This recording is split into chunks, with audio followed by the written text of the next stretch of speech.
और वशिष्ठ लग जाई के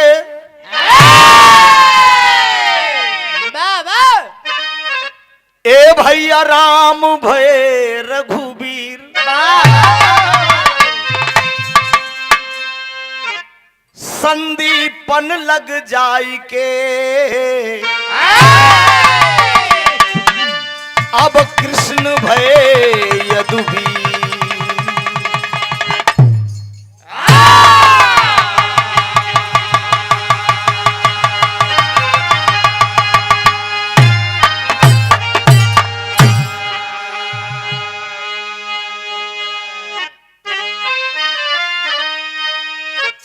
नमो नमो बिंदेश्वरी मां नमो नमो जगदम भक्ति जनन के कार्य हितमा अब करती कहाँ विलंब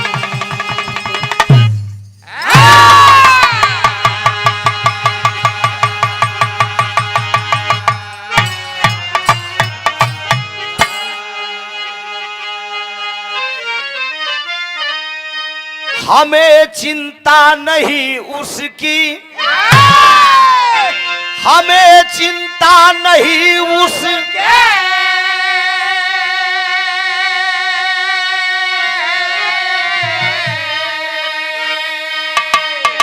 उसे चिंता हमारी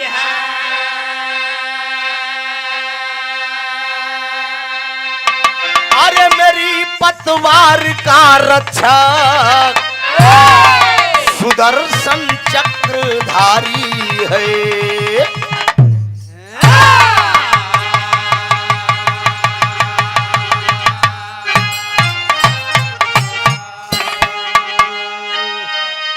विष्णु महेश विधि गणेश शेष ध्यान करो हरऊ मम कलेश यह संदेश प्रभु मेरा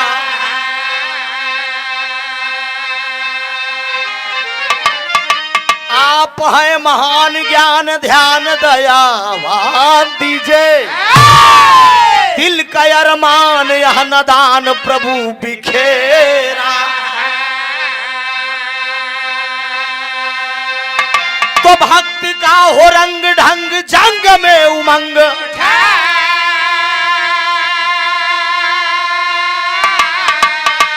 अरे बन के पतंग संग करऊ नाथ फेरा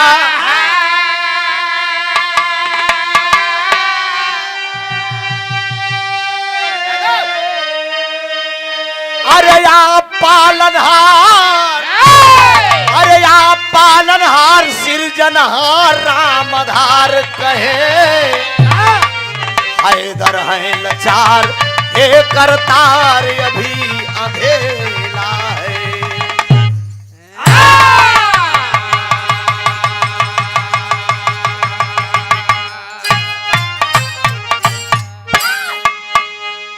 माता तुम हो कष्ट निवारण माता तुम हो कष्ट निवारण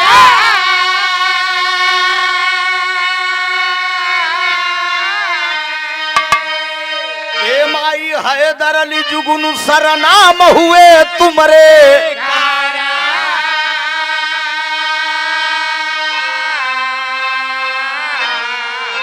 हे जग तारन तारन कह द्या मां हमार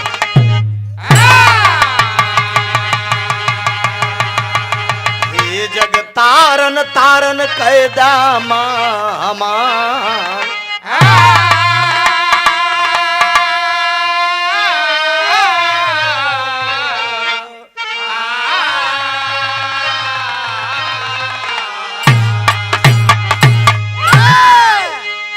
और आज इस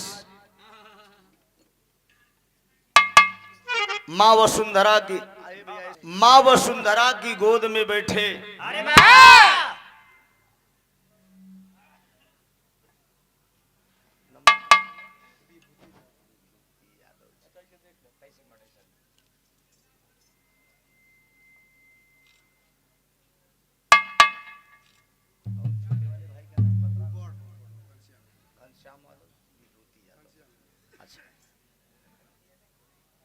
बड़े ही पावन पवित्र स्थल पे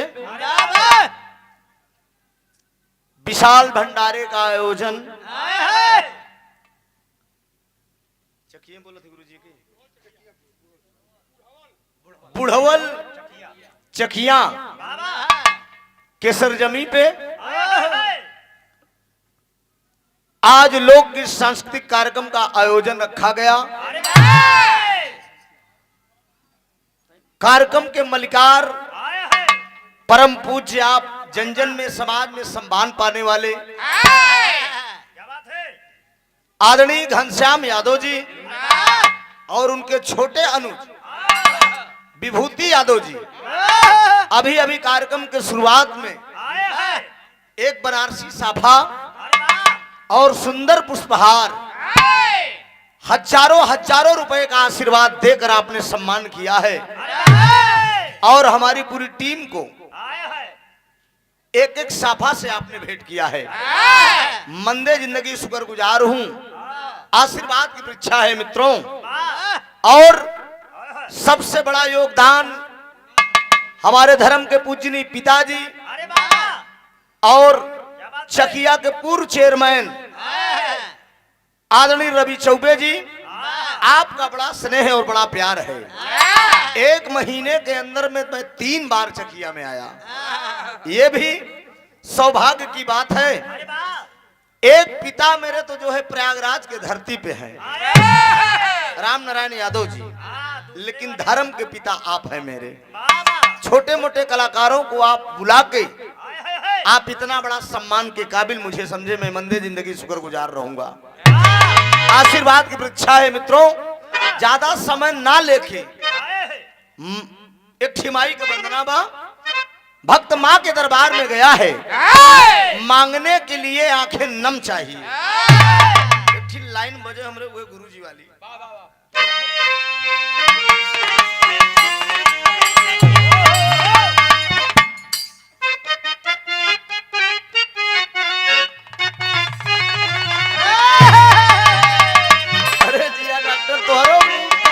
चेंज हो, ये बरे हारमोनियम मास्टर पेशे से डॉक्टर हैं। मनई का डॉक्टर जानवर का नहीं। सुई रहती है वो सुई लगावा थी, दिनवा में हारमोनियम में सुई लगाए देती। इनकर इशारा हो दिखा, इनके दिल का बात है। छोटा बड़ा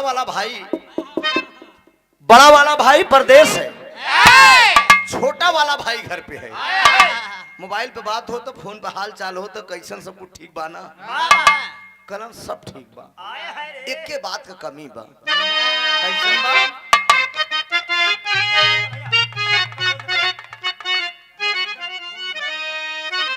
महेंद्र भाई पूर्व जिला पंचायत सदस्य,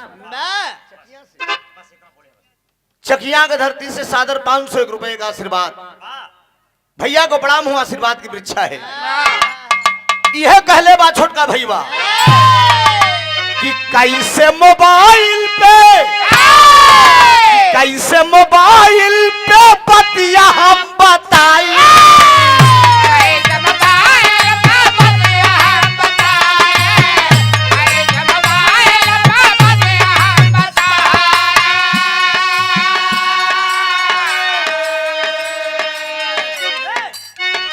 फोन बहुत आवत है मर्दे, काम शुरू भय पे फोन ज्यादा आवत है।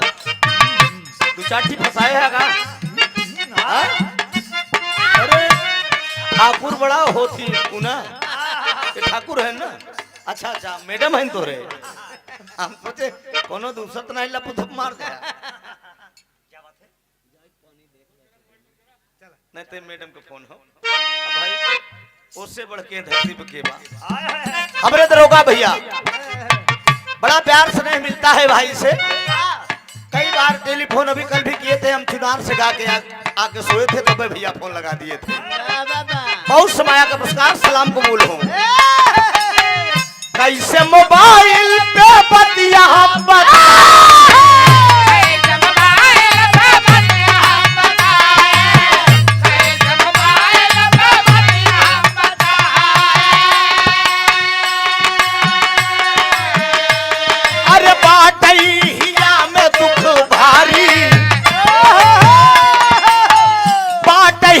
में दुख भारी ससुरारी में भौजी सुना, अब कैले बानी दूसरे से यारी ससुरारी में भौजी सुना, कैले बानी दूसरे से यारी ससुरारी में भौजी।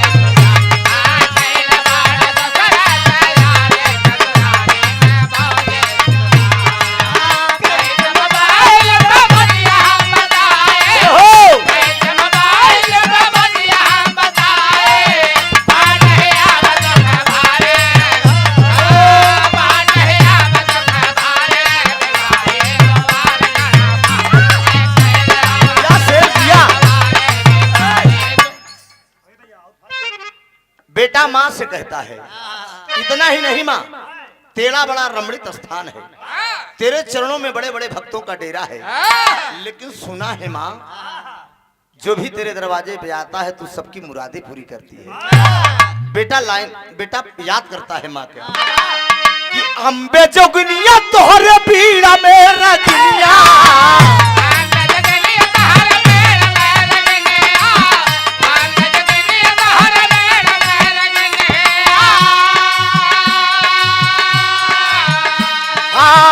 अम्बे जोगिनिया तोहरे पीड़ा में रगिनिया, ब्रह्मा का प्राण पियारी हो,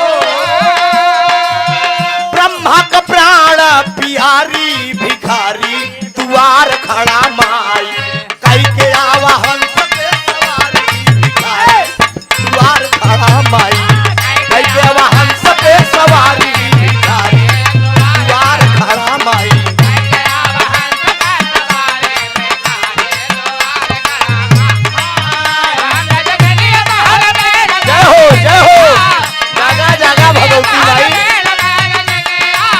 ब्रह्मा का प्राण पियारी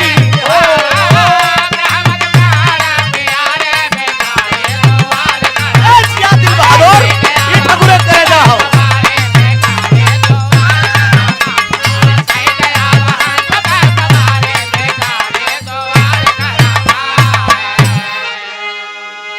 बेटवा यही कहा कि अम्बे जोगिनिया तोहरे बीड़ा में रगिनिया, ब्रह्मा जी का प्राण पियारी भिखारी द्वार खड़ा माई, कई के आवा हंस पे सवारी।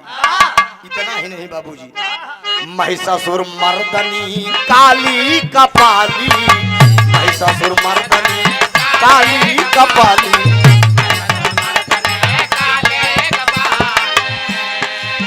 नंदकुल में जन्म ली हूँ अष्टभुजा वाली हो, अष्टभुजा वाली।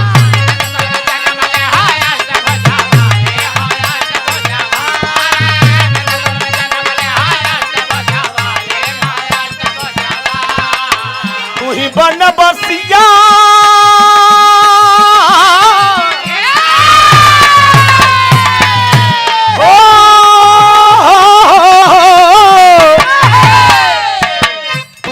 बसिया के यसिया पुरवलू,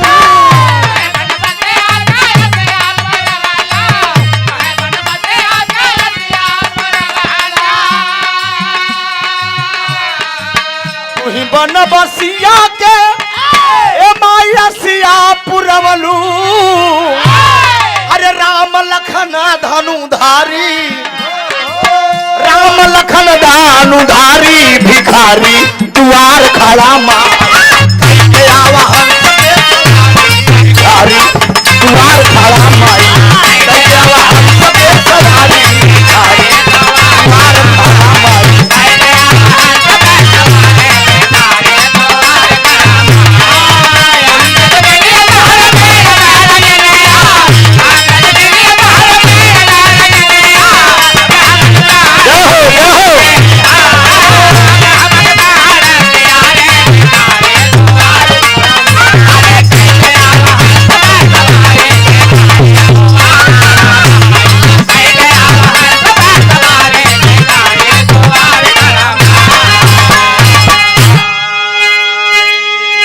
सुंदर पुष्पहार साथ में 500 रुपए का आशीर्वाद आदरणीय परशुराम यादव जी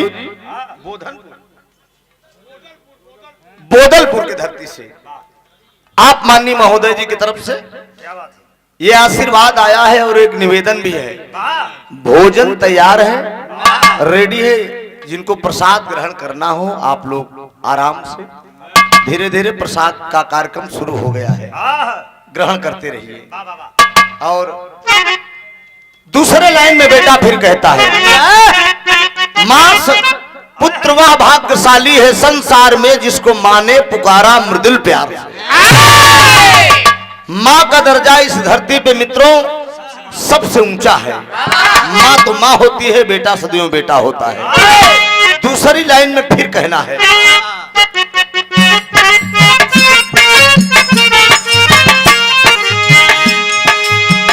अनहरिक आंख दीहू कोढ़िया के काया, अनहरिक आंख दीहू कोढ़िया के काया,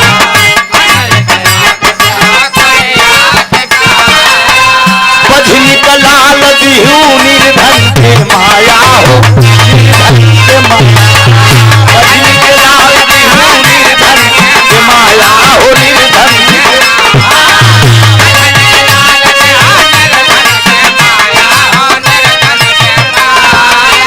पापी का तो है माई छन में गिरवलू,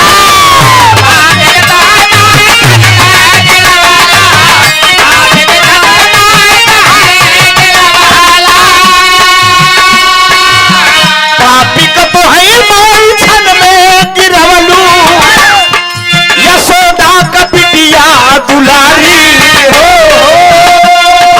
यशोदा का बिटिया दुलारी भिखारी दुआर खड़ा माई, तेरा हंस पे सवारी भिखारी दुआर खड़ा माई, तेरा हंस पे सवारी भिखारी दुआर खड़ा माई।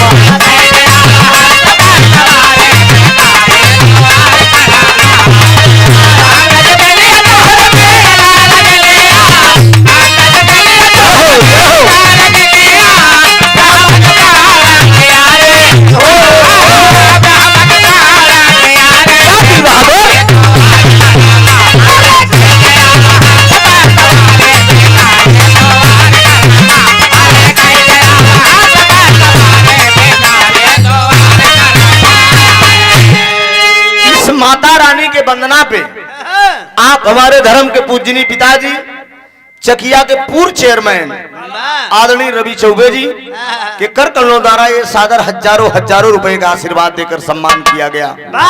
मंदे जिंदगी शुक्रगुजार हूँ, आशीर्वाद की परीक्षा है। आशीर्वाद दे कि पिता और पुत्र का संबंध ऐसे बना रहे। आखिरी लाइन है, मैं किस खानदान से हूँ, कहां से पंच परमेश्वर का सेवा करने का अवसर प्रदान हुआ।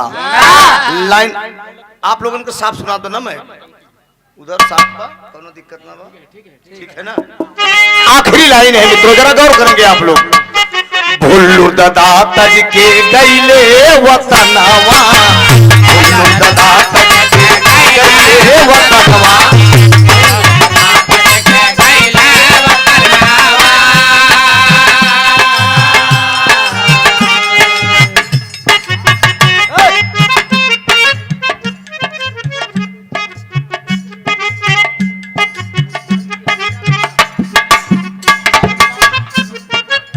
लच्छागिर प्रयागराज में आप ऑपरेटर थे। बाबूजी पूछे थे कि इलाहाबाद में घर कहाँ है, तो हम बताए कि थरवई थाना, गांव मोहरिया, मौजा भिलूरा। नेशनल जो हाईवे गया है, ये जो हाईवे गया है कलकत्ता तो दिल्ली, इसी हाईवे पे मकान पड़ेगा, हडिया से 40 किलोमीटर। सादर 101 रुपए 51 रुपए का आशीर्वाद और सुंदर पुष्पहार पाव लागी आशीर्वाद दे। भुल्लू दादा तज के गईले वतनवा, भुल्लू दादा तज के गईले वतनवा,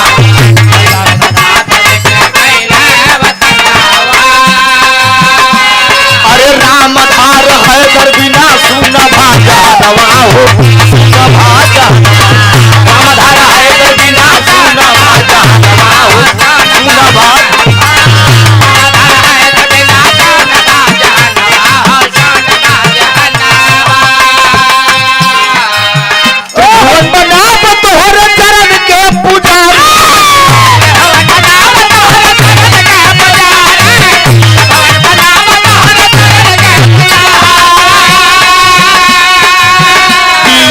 बाबा तोहरे चरण के पुजारी खड़ा होई के रहिया निहारी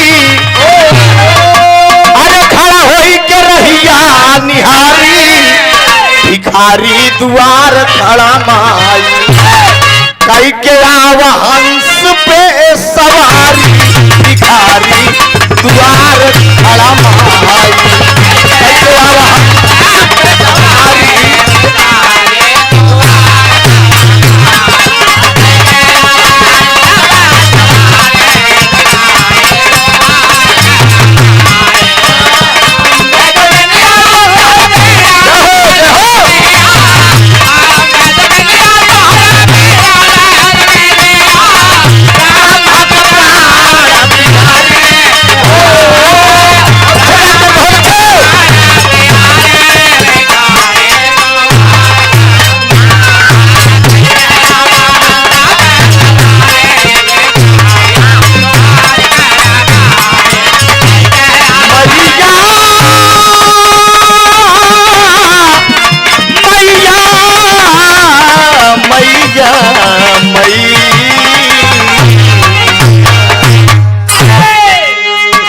माई के वंदना हो झटके में कुछ तनी कोनो पर प्रसादी ले वो छीट ला न ज्यादा नहीं रहे न ज्यादा पुरान रहे बीच वाली में से एक ले ला उठा ला ओकरे बाद जौने मौके पे आई है एक छोट का गीत ए मौके पे हो जाए गुरुजी कलाकार का मतलब यही है जिस विषय पे आए उस विषय जिस विषय पे आए उस विषय पे चर्चा होनी चाहिए। अब पता लगा कि भंडारा में गए वो निर्गुण गावा तेरे तो शोभा नहीं दे बच क्या हुआ।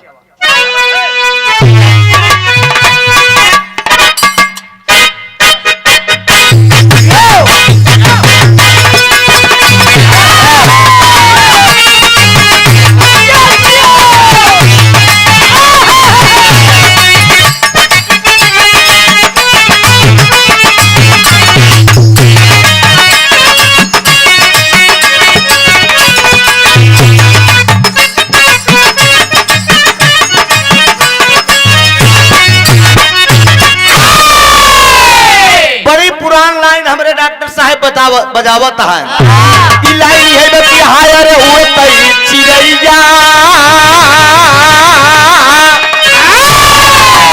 काहे उड़तै चिड़ैया काहे मारा बेई मनाऊ उड़तै चिड़ैया काहे मारा बेई मनाऊ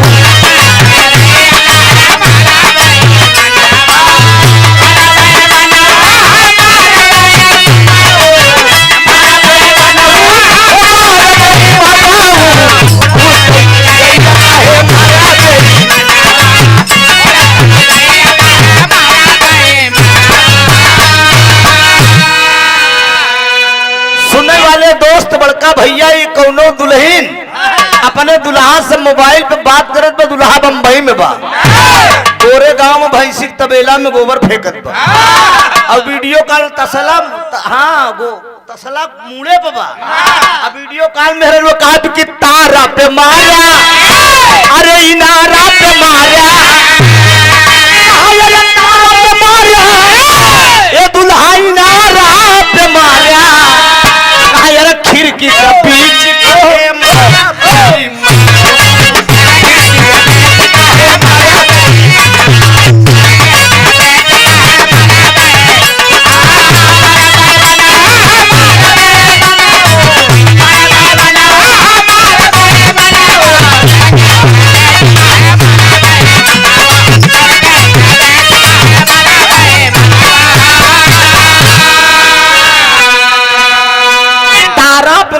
इनारा पे मारा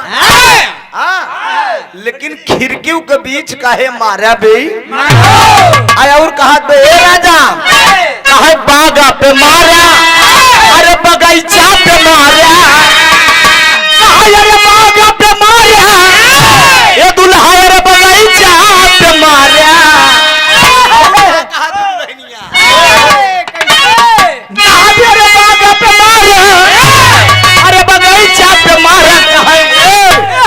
नेबुला का बीच काहे मारा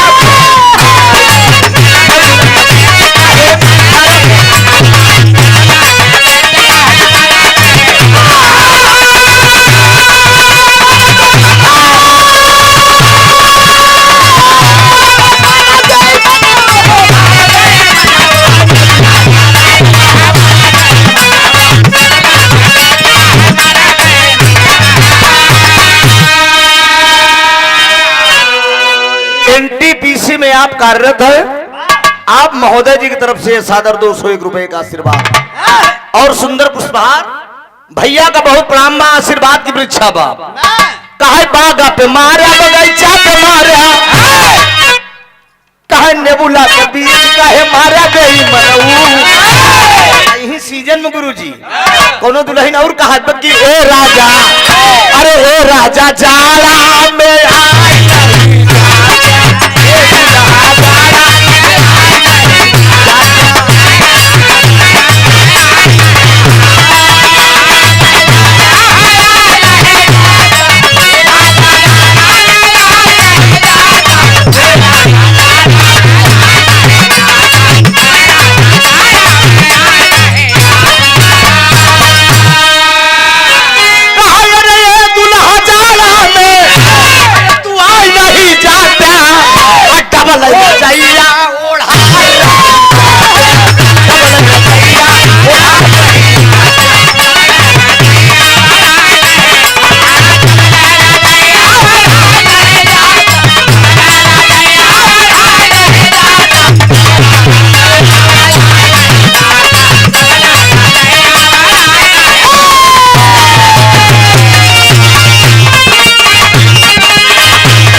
एक छोटी सी चर्चा गुरुजी लोकगीत में, ज्यादा समय नहीं, उधर भी समय लगना चाहिए, बारी बारी से प्रसंग हो जाए जो ने मौके पे आई है। ठीक, एक चर्चा, उसके बाद लाइन चेंज किया जाएगा।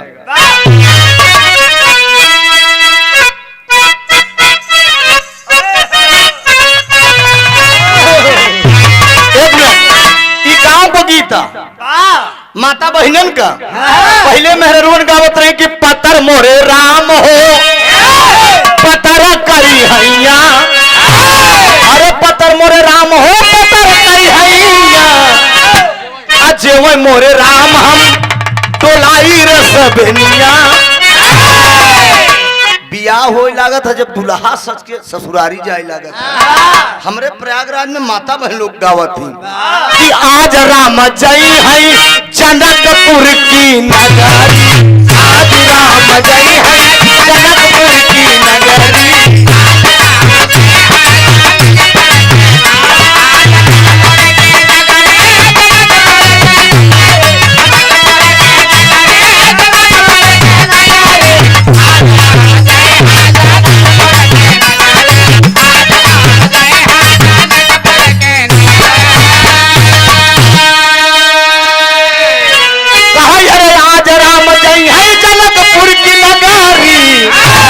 आज राम जय है जनकपुर की नगरी। लेकिन एके बाबू राम कैलाश चेंज करे। हमारे प्रयागराज के सोधी मिट्टी के कलाकार सिंगार रस के बेहतरीन गवैया बाबू राम कैलाश चेंज करे। कहे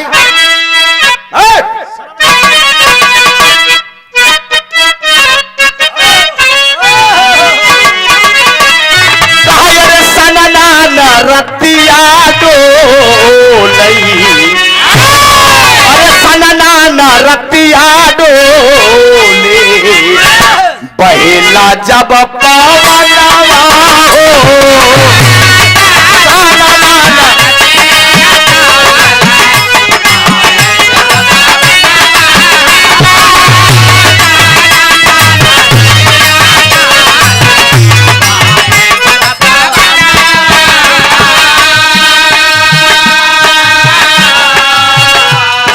नाना रतिया डोले,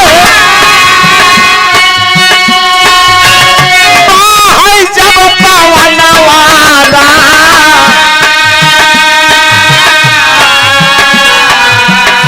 कही दा भौजी भैया जी से, कही दा भौजी भैया जी दिन गवनवा हो, कही दा भौजी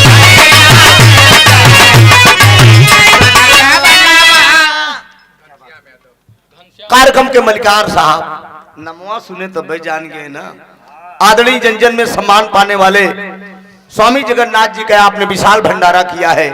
और दो कलाकारों के बीच में कार्यक्रम रखे, आदरणीय ओम प्रकाश यादव जी बक्सर बिहार और त्रिभुवननाथ यादव तीर्थराज प्रयागराज से। घनश्याम यादव जी, आपने 1000 रुपए का इनाम दिया है। जोरदार ताली बजाकर आप लोग सम्मान कर दीजिए। बहुत बहुत वंदन अभिनंदन है।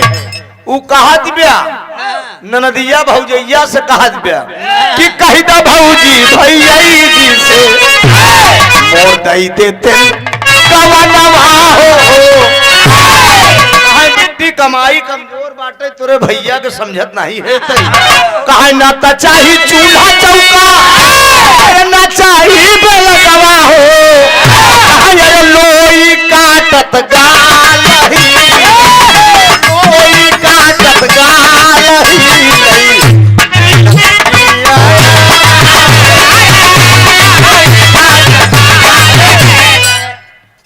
राशि के नाम बस समझा कर कि बताओ जरूरी बा का जनता इतनी आज की समाज जो है पढ़ी लिखे बा खुद समझ ले गवैया कहे का चाहत लरे लरे लेकिन गौर करेंगे बाबूजी, ये प्रसंग उस समय का है जब दुनिया के मालिक पुरुषोत्तम मर्यादा रहा का 14 वर्ष में वनवास हुआ।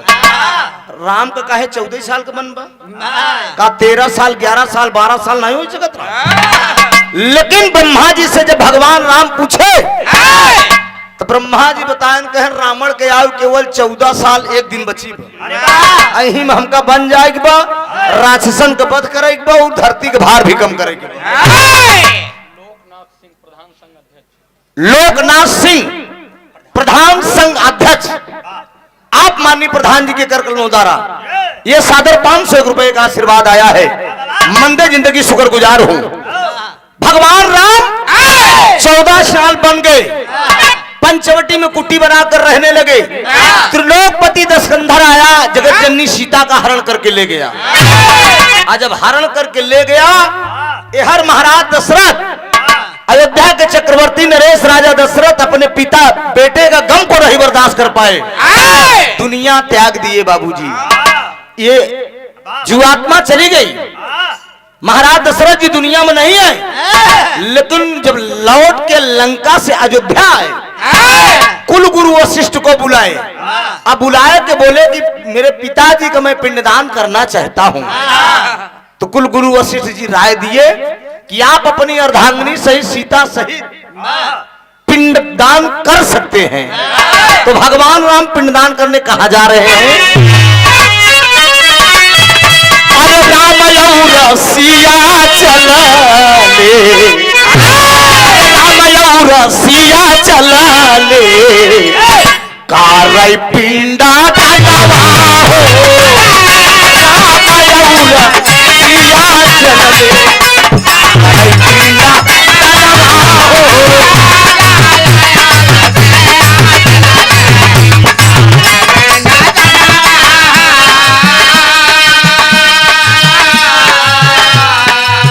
राम और सिया चल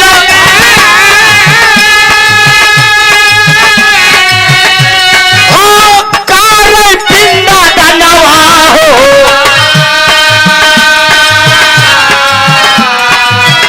फाल्गो नदी के तीरे, फाल्गो नदी के तीरे मिलल एक बाबा नवा हो। फाल्गो नदी के तीरे बाबा नवा हो।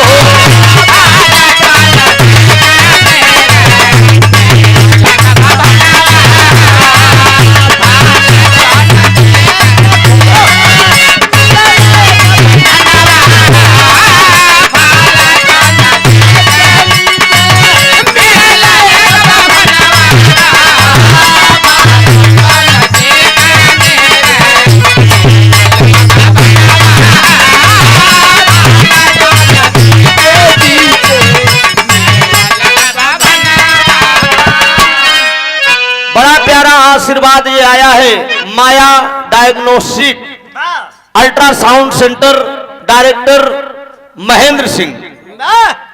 आदित्य नारायण राजकीय इंटर कॉलेज के सामने, चकिया, जिला चंदौली, उत्तर प्रदेश से आप माननीय महोदय जी की तरफ से हजारों रुपए का आशीर्वाद आया है।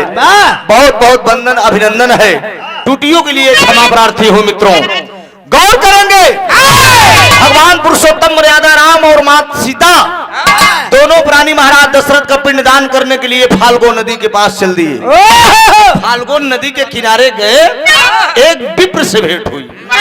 पंडित जी बैठे रहते हैं, अपना पता बताते हैं। पंडित जी पूछते हैं कहां से आप आए हैं? कहन मैं अयोध्या से आया हूं, महाराज दशरथ का बेटा राम मुझे कहते हैं। तो विप्र जी एक बात कहते हैं कि लइके समान आवा, लइके समान आवा, पिंडा पारवा।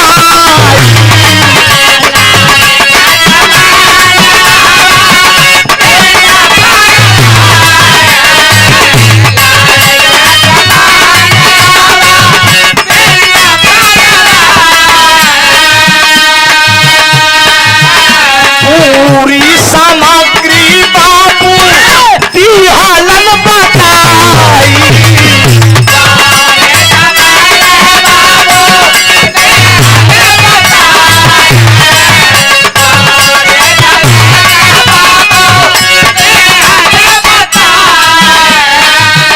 तबले एक अचरज भइले, तबले एक अचरज भइले, सुनीला बयनवा हो।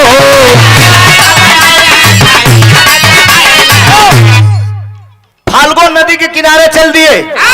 विप्र जी बोले कि सामग्री लेकर आओ, तब मैं आपके पिता के पिंडदान कराऊंगा। तो ओ हर राम ले चले, ओ हर राम ले चले, सुना हो समनैया। सीता जी बैठी गईली पंडित के, भगवान पुरुषोत्तम मर्यादा राम सामग्री लेने के लिए चल दिए। और सीता जी क्या करते हैं? फाल्गुन नदी किनारे बैठी है। भगवान राम कहन तू यहीं बैठी रहा, हम सामग्री लई के आवत है, तू का करबू चल के। सीता माई चुम्मार को फाल्गुन नदी किनारे बैठी है। तब ले एक अचरज हो गया। वही धारा में से दशरथ जी अरे अब पहले दिखाई, भूखा बाटे पिटिया दे तू भोजन हो करा।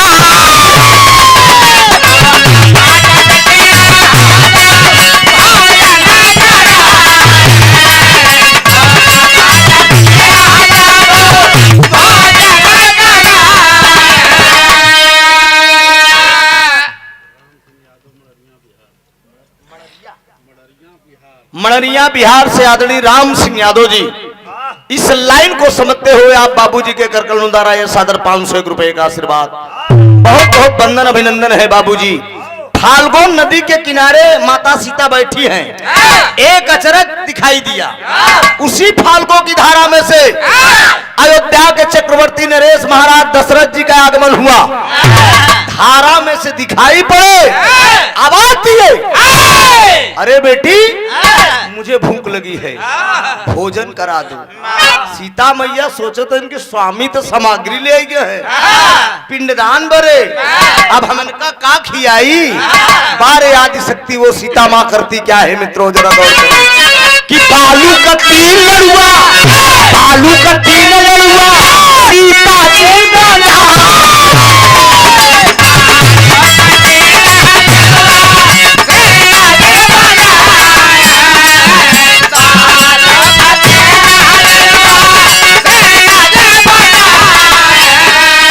राजा दशरथ के बाबू, राजा दशरथ के बाबू दिहली खिलाई।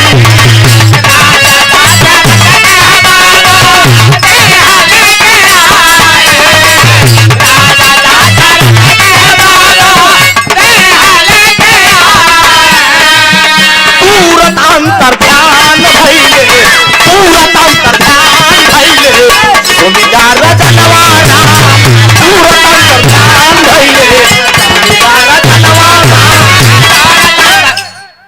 सीता मैया फाल्गुन नदी की धारा में मित्रों बालू को 3 लड़ुआ बनाए घाटे में बैठ के। जरा गौर करेंगे विराह को सुनने वाले श्रोता बंधु, एक छोटी सी प्रसंग है। बालू को 3 लड़ुआ बनाए के फाल्गुन के धारा में फेंक दिया। महाराज दशरथ के मुख में चला गया, वो अंतर ध्यान हो गए, गायब हुए। तब यहर का होत बम, तबले राम आई गईले, तबले राम आई गईले, लाई के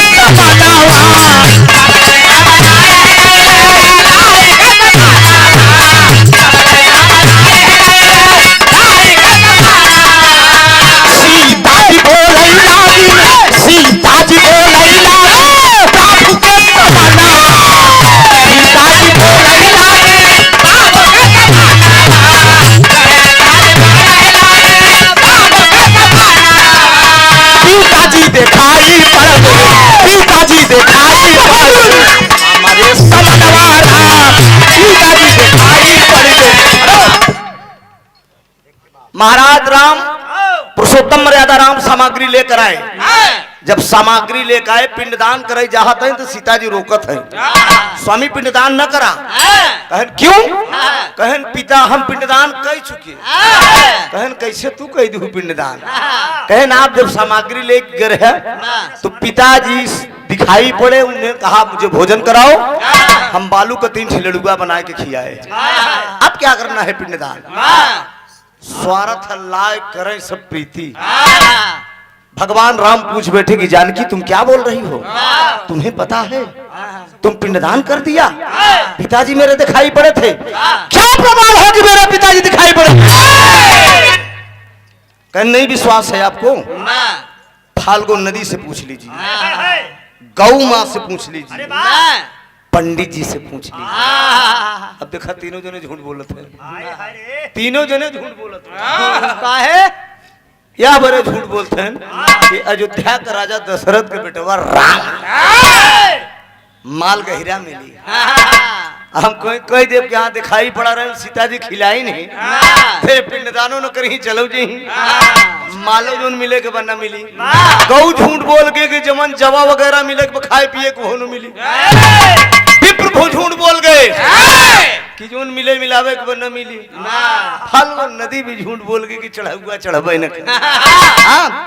माई सीता कि बचन को जो है झूठी तीनों लोगों ने कर दिया, तो सीता मैया क्रोध में आती है। क्रोध में आने के बाद तीनों को श्राप दे रही हैं बाबूजी। क्रोधावान सीता मैया, क्रोधावान सीता मैया, श्राप हो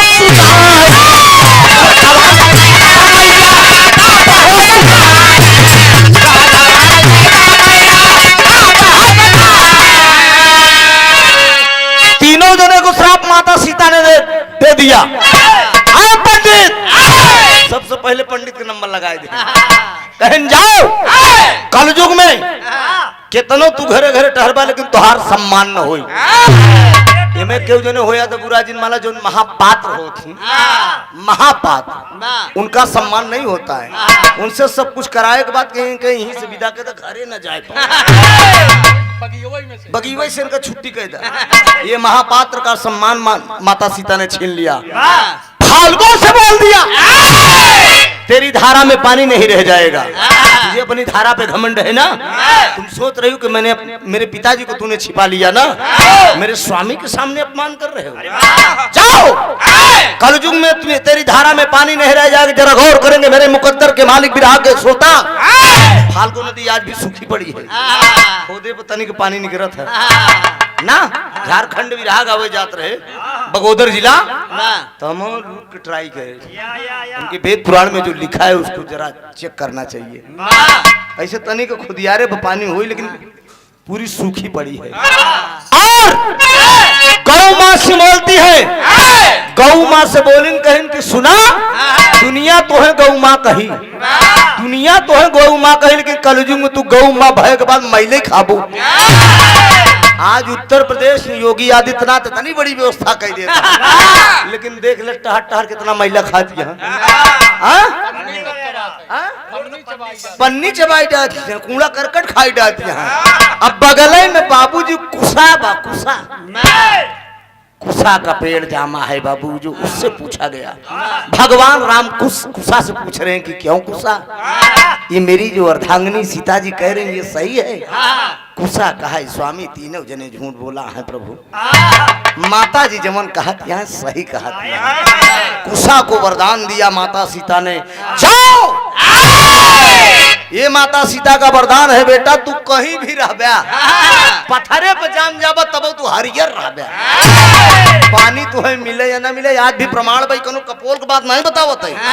पत्थरे पे गुरुजी कुशा जाम जात है, लेकिन माई सीता का दिया वरदान में हरियर का हरियर, चाहे पानी पावो चाहे।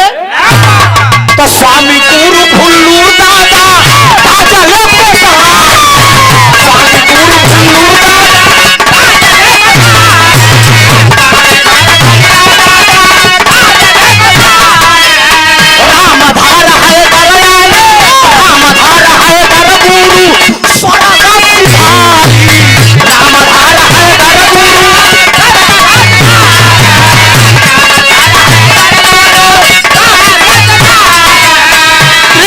सुनावत बाटे, त्रिभुवन सुनावत बाटे, सबके तरनवा राम। त्रिभुवन सुनावत बाटे, सबके तरनवा